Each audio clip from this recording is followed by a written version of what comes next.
Hello दोस्तों, नमस्ते। कल हमने प्रोटीन के बारे में पढ़ा था। आज हम प्रोटीन की कुछ विशेषताएं देखेंगे। टेट एग्ज़ाम के लिए पर्यावरण का पाठ चल रहा है और इससे पहले बहुत सारी क्लासें पढ़ाई है मैंने, तो आप उनको डिटेल में जाके पढ़ लेना। मैं आपको थ्योरी पढ़ा रही हूँ और थ्योरी के साथ आप बाद में फिर MCQ करेंगे आराम से। पहले हम थ्योरी समझेंगे, है ना। थ्योरी में जो की पॉइंट है उनको मैं अंडरलाइन करूँगी, तो आप अपनी कॉपी में नोट बना लेना। और अगर आप अच्छा लगे तो आप लाइक करना। तो हम हमारी क्लास स्टार्ट करते हैं। बीच में हम कोई भी अदर बात नहीं करेंगे, सिर्फ पढ़ाई से संबंधित ही बात करेंगे। तो चलो आगे स्टार्ट करते हैं। प्रोटीन का रासायनिक सूत्र क्या है, प्रोटीन की विशेषता पढ़ रहे हैं हम। कल प्रोटीन पढ़ा था हमने, एक बार पे पुराना रिवाइज कर लेते हैं। तो प्रोटीन पढ़ा था हमने। प्रोटीन शब्द ग्रीक भाषा की प्रोटो शब्द से बना था और ये इसका अर्थ होता है पहले आने वाला। और प्रोटीन अपने शरीर में जितना होता है उसका 50% भाग मांसपेशियों में होता है और 20% अस्थियों में और 10% त्वचा और शेष भाग में। और वह शरीर के कुछ तरल द्रवों में, जैसे रक्त, हार्मोन आदि में। इसके बाद 1 ग्राम प्रोटीन में 4 किलो कैलोरी ऊर्जा प्राप्त होती है। एक ग्राम प्रोटीन से 4 किलो कैलोरी ऊर्जा प्राप्त होती है। प्रोटीन का वर्णन सबसे पहले 1838 में वैज्ञानिक मुल्डर द्वारा किया गया है और इस शब्द का सर्वप्रथम प्रयोग जे बर्जीलियस ने 1838 में किया था। और जब एक अमीनो अम्ल के अणु का कार्बोनिक समूह दूसरे अमीनो अम्ल के साथ मिलता है, जुड़ता है, तो उसे डाइपेप्टाइड कहते हैं, है ना। तो यहाँ तक हमने कंप्लीट कर लिया था। इसके बाद प्रोटीन की कुछ विशेषताएं देखते हैं। तो प्रोटीन का रासायनिक सूत्र होता है RCHNH2COOH होता है।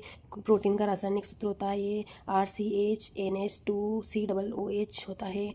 जहाँ C क्या होता है, C एक कार्बन है, H क्या है तो हाइड्रोजन है, N क्या है तो नाइट्रोजन है, तथा O क्या है ऑक्सीजन है, और R एक समूह है। R क्या है, एक समूह है जिसे कहा जाता है साइड चेन। R को क्या कहा जाता है, साइड चेन। प्रोटीन की मूल संरचना अमीनो अम्ल की संरचना द्वारा निर्धारित की जाती है। प्रोटीन की जो मूल संरचना होती है वो अमीनो अम्ल के द्वारा निर्धारित की जाती है। अमीनो अम्ल एक पेप्टाइड समूह द्वारा आपस में जुड़े होते हैं। अमीनो अम्ल कैसे जुड़े होते हैं, पेप्टाइड समूह द्वारा क्या होते हैं, आपस में जुड़े होते हैं। 2 अमीनो अम्ल मिलकर डाइपेप्टाइड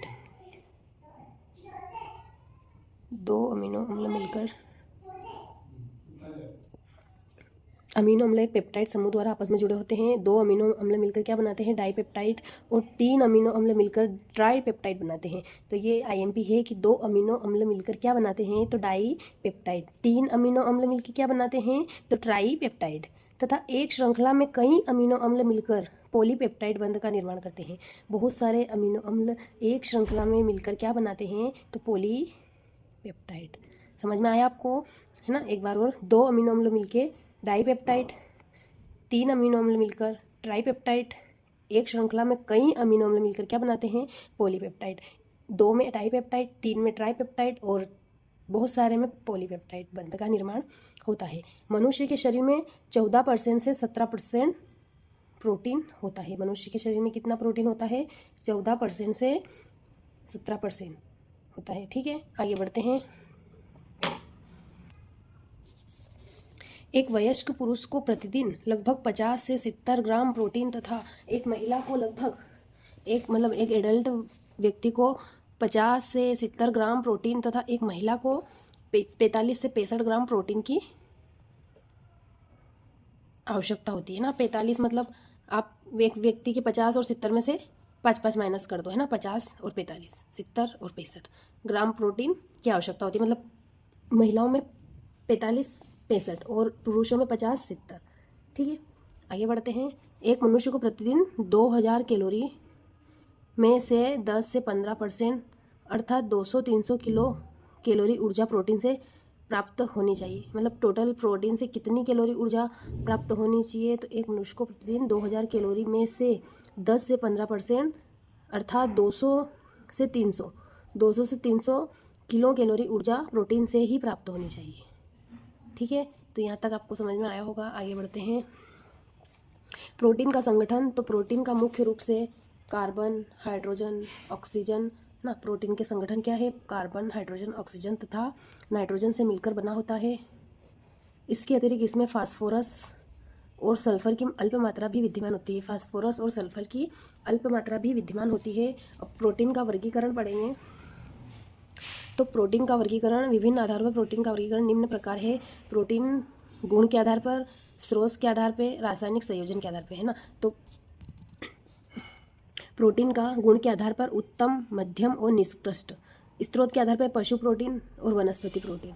रासायनिक संयोजन के आधार पर सरल प्रोटीन, संयुग्मी प्रोटीन, व्युत्पन्न प्रोटीन। ठीक है ना। आगे बढ़ते हैं, गुणों के आधार पर पढ़ेंगे। इसके बाद जो पहला है ये पढ़ेंगे गुणों के आधार वाला, जैसे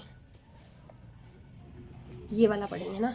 तो गुणों के आधार पे किस प्रकार से है, तो विभिन्न पदार्थों में अमीनो अम्ल की मात्रा क्या होती है, मात्रा एवं विशेषता भिन्न भिन्न होती है। विभिन्न पदार्थ में अमीनो अम्ल की मात्रा भिन्न भिन्न होती है।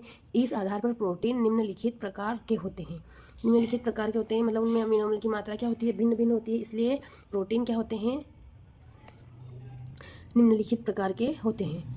पूर्ण या उत्तम प्रोटीन कौन सा होता है, तो इसमें सभी आवश्यक अमीनो अम्ल पाए जाते हैं।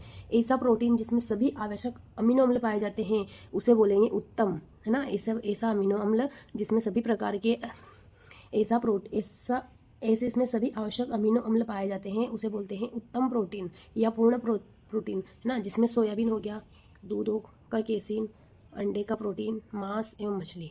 ठीक है, आगे बढ़ते हैं। आंशिक और मध्यम प्रोटीन, है ना। आंशिक और मध्यम वह भोज्य पदार्थ जिसमें एक अथवा दो आवश्यक अमीनो अम्ल अनुपस्थित रहते हैं। ऐसा प्रोटीन जिसमें दो अमीनो अम्ल क्या रहते हैं, अनुपस्थित रहते हैं, मध्यम प्रकार के प्रोटीन कहलाते हैं। जैसे दालें, है ना, मध्यम रूप से होता है, इसमें दो अमीनो अम्ल अनुपस्थित रहते हैं, इसलिए इसे बोलते हैं आंशिक या मध्यम प्रोटीन। आगे बढ़ते हैं, अपूर्ण या निष्कृष्ट प्रोटीन। अपूर्ण या निष्कृष्ट, इसमें बहुत कम आवश्यक अमीनो अम्ल होते हैं। बहुत ही कम अमीनो अम्ल वाले प्रोटीन को निष्कृष्ट या अपूर्ण प्रोटीन कहते हैं, जिसमें इसका स्रोत है मक्का एवं मोटे अनाज, है ना। इसके बाद स्रोत के आधार पर प्रोटीन, तो स्रोत के आधार पर प्रोटीन को दो भागों में बांटा है, पशु जगत का प्रोटीन और वनस्पति जगत का प्रोटीन। तो इनके अंतर्गत मांस, पशु जगत के अंदर मांस, मछली, अंडा, दूध और दूध से बने पदार्थ होते हैं। वनस्पति से दालें, सब्जियां, अनाज, मेवे एवं मूंगफली आदि आते हैं। अब रासायनिक संयोजन के आधार पर पढ़ लेते हैं। तो रासायनिक संयोजन के आधार पर प्रोटीन तीन भागों में बांटा है ना। सरल प्रोटीन, तो ऐसे प्रोटीन जिनका निर्माण केवल अमीनो अम्ल द्वारा होता है उसे सरल प्रोटीन कहते हैं। ऐसा प्रोटीन जिनका निर्माण केवल अमीनो अम्ल द्वारा होता है उन्हें सरल प्रोटीन कहते हैं। उदाहरण है एल्ब्यूमिन, ग्लोब्यूल, नाखून और बाल की केराटिन, शरीर के सहायक ऊतक में कोलेजन, रक्त के हीमोग्लोबिन में ग्लोबिन, मक्के में जीन तथा गेहूं में ग्लाइडिन और ग्लूटेमिन आदि, है ना। तो ये ऐसे सरल प्रोटीन है जिनका निर्माण केवल अमीनो अम्ल द्वारा होता है, उन्हें बोलते हैं सरल प्रोटीन। जो काय में पाए जाते हैं, एल्ब्यूमिन, ग्लोबिन, नाखून और बालों की केराटिन, शरीर में सहायक ऊतक में कोलेजन, रक्त हीमोग्लोबिन में ग्लोबिन, मक्के में जीन तथा गेहूं में ग्लाइडिन और ग्लूटेमिन। संयुग्मी प्रोटीन किसे कहते हैं, तो वे प्रोटीन जिनका निर्माण अमीनो अम्ल के अतिरिक्त अन्य किसी अणु से मिलकर होता है उन्हें संयुग्मी प्रोटीन कहते हैं। मतलब अमीनो अम्ल के साथ कुछ और भी अणु मिले होते हैं उन्हें बोलते हैं संयुग्मी। जैसे ग्लाइकोप्रोटीन, फास्फोप्रोटीन, न्यूक्लियोप्रोटीन, मेटेलोप्रोटीन, लाइपोप्रोटीन, क्रोमोप्रोटीन, हीमोप्रोटीन आदि, है ना। ये नोट कर लेना आप, संयुग्मी। इसके बाद आगे बढ़ते हैं, व्युत्पन्न प्रोटीन। वे प्रोटीन जिनका निर्माण प्राकृतिक प्रोटीन के आंशिक जलीय अपघटन से होता है उसे बोलते हैं व्युत्पन्न प्रोटीन। उदाहरण प्रोटियोसेस, पेप्टोन्स और पॉलीपेप्टाइड। ठीक है, तो यहाँ तक आपको समझ में आया होगा। इससे आगे की क्लास में हम पढ़ेंगे इसके बाद, है ना। तो अगर आपको क्लास पसंद आई हो तो लाइक, शेयर, कमेंट जरूर करें। धन्यवाद।